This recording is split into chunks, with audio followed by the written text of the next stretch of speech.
Hello అండి, అందరికీ నమస్కారం. నేను మీ కట్టా కార్తీక్. వైసీపీ అధినేత మాజీ ముఖ్యమంత్రి జగన్మోహన్ రెడ్డి గారు సతీ సమేతంగా నిన్న గవర్నర్ గారిని కలిశారు. ఎందుకు కలిశారు అనడానికి క్లారిటీ లేదు.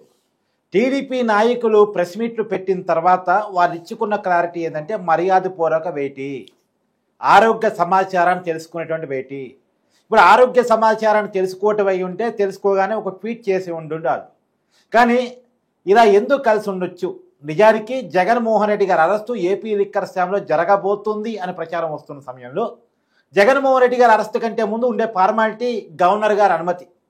సహజంగా గతంలో చంద్రబాబు నాయుడు గారిని అరెస్ట్ చేసేటప్పుడు 17A కింద గవర్నర్ గారు అనుమతి తీసుకోకుండా అరెస్ట్ చేశారని అప్పట్లో టీడీపీ పెద్ద ఎత్తున కోర్టుకు వెళ్ళింది, రాజకీయంగా మాట్లాడే ప్రయత్నం చేసింది.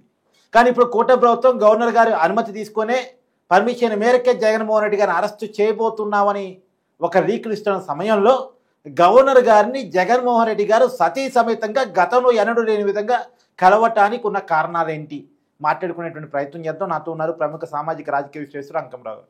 సార్ నమస్కారం. నమస్తే కట్టవారు. సహజంగా గవర్నర్ గారిని విపక్ష నాయకులు కలవటం కొత్త కాదు, కలవచ్చు. రాష్ట్ర ప్రభుత్వం మీద ఏదైనా కంప్లైంట్స్ ఉన్నా ఇంకేదైనా ఇవ్వచ్చు. కానీ పార్టీ నాయకులతో కాకుండా సతీ సమేతంగా గవర్నర్ గారిని కలిశారు జగన్మోహన్ రెడ్డి గారు. అందులోనూ లిక్కర్ స్కామ్లో అరెస్ట్ కాబోతున్నారు అనే సమాచారం బయటకు వస్తున్న నేపథ్యంలో కలిశారు. ఎలా చూడాలి సార్ ఈ భేటీని? ఆయనేమో ఆయనకు ఆరోగ్యం బాగాలేదు అని కలిశానంటే మీరేందండి పాపం అబండాలు వేస్తాడు ఆ పిల్లాడి మీద. ఆయన ఆరోగ్యం బాగలేదు, రాష్ట్ర ప్రథమ పౌరుడు, మర్యాద పూర్వకంగా సతీ సమేతంగా ఆయన వచ్చి కలిశాడు. అంటే గతంలో ఎప్పుడూ లేదు కదా ఇలా. కొత్త సాంప్రదాయాలు సృష్టించడమే జగన్మోహన్ రెడ్డి యొక్క నైజం కదా. సరికొత్త సాంప్రదాయాలు ఆయన చూసి అందరూ నేర్చుకోవాలి కదా. ఆయన వరవడే అలాంటిది కదా. వెంకటేశ్వర స్వామి దగ్గరికి ఒక్కడే వెళ్తాడు. మరి ఈరోజు గవర్నర్ గారి దగ్గరికి సతీ సమేతంగా వచ్చాడు.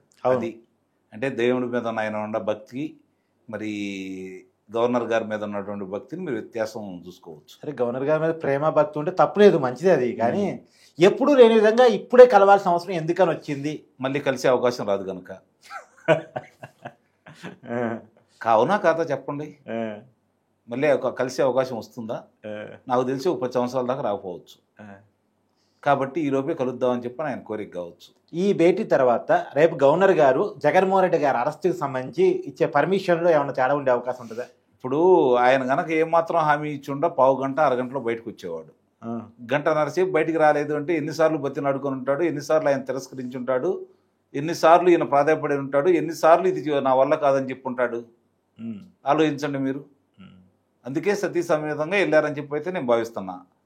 అసలు ముఖ్య ఉద్దేశం ఏంటంటే దీనికంటే కూడా ఇవన్నీ మాట్లాడుకున్న తర్వాత అసలు ముఖ్య ఉద్దేశం ఏంటంటే నిన్న బాలాజీ గోవిందప్ప కార్యాలయంలో వీక్యాట్కి సంబంధించి వాళ్ళ యొక్క కార్యాలయంలో సోదాలు చేసిన తర్వాత భారతీరెడ్డికి సంబంధించిన చాలా విషయాలు బయటకు వచ్చినాయి అని, అందువల్ల భారతీరెడ్డి గారితో వచ్చి కలిశాడని చెప్పని అయితే నేను భావిస్తున్నాను. ఓకే, ఇప్పటి వరకు జగన్మోహన్ రెడ్డి అనుకున్నారు, ఇప్పుడు జగన్మోహన్ రెడ్డి కూడా కాదు, భారతీరెడ్డి గారి ప్రమేయం చాలా ఉంది అన్న ఉద్దేశంతో ఆ విషయాలు బయటకు వచ్చింది కనుక, వాళ్ళ మనుషులు చాలా చోట్ల ఉన్నారు కనుక ఆ విషయం బయటకు వచ్చింది కనుక గవర్నర్ గారి దగ్గరికి వెళ్ళి ఒకవేళ ఏదన్నా జరిగినా అది నా వరకే పరిమితం చేయండి, భారతీరెడ్డి గారి జోలికి రావద్దని చెప్పుకోవడానికి మాత్రమే వెళ్ళాడని అయితే నేను భావిస్తున్నాను.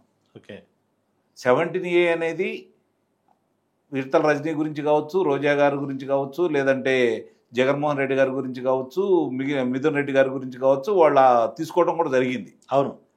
కాబట్టి ఈరోజు అందరినీ అదుపులో తీసుకుంటున్నారు.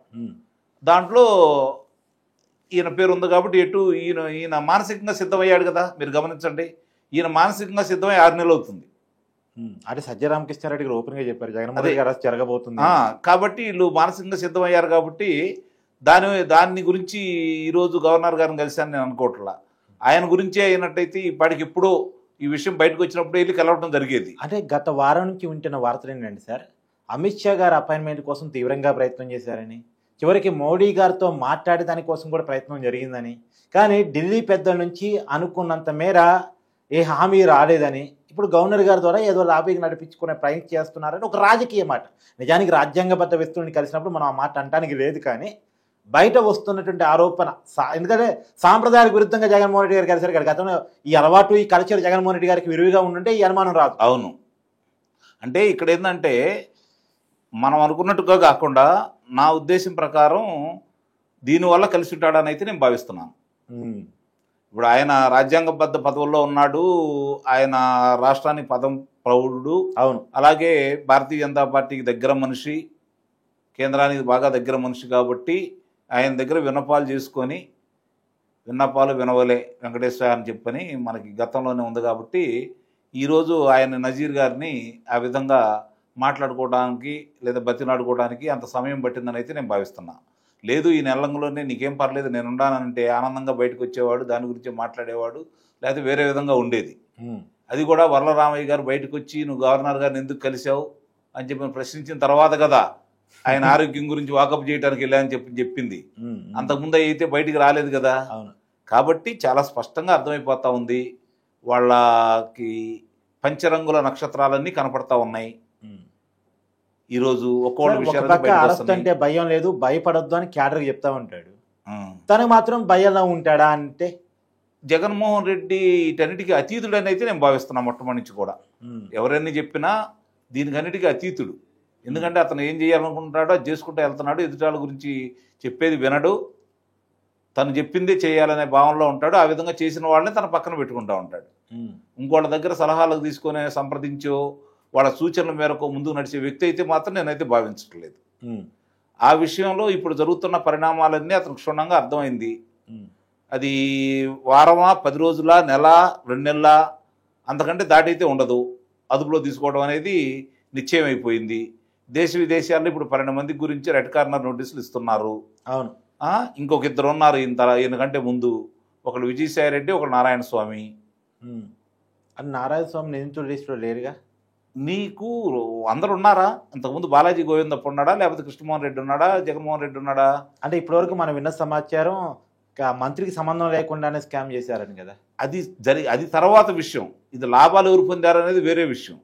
ఆ మంత్రికి సంబంధించి ఇలాంటి కార్యక్రమాలు తీసుకొచ్చేటప్పుడు నీ పాత్ర ఏంటి అదుపులో తీసుకుంటారు, అనుమానమే లేదు.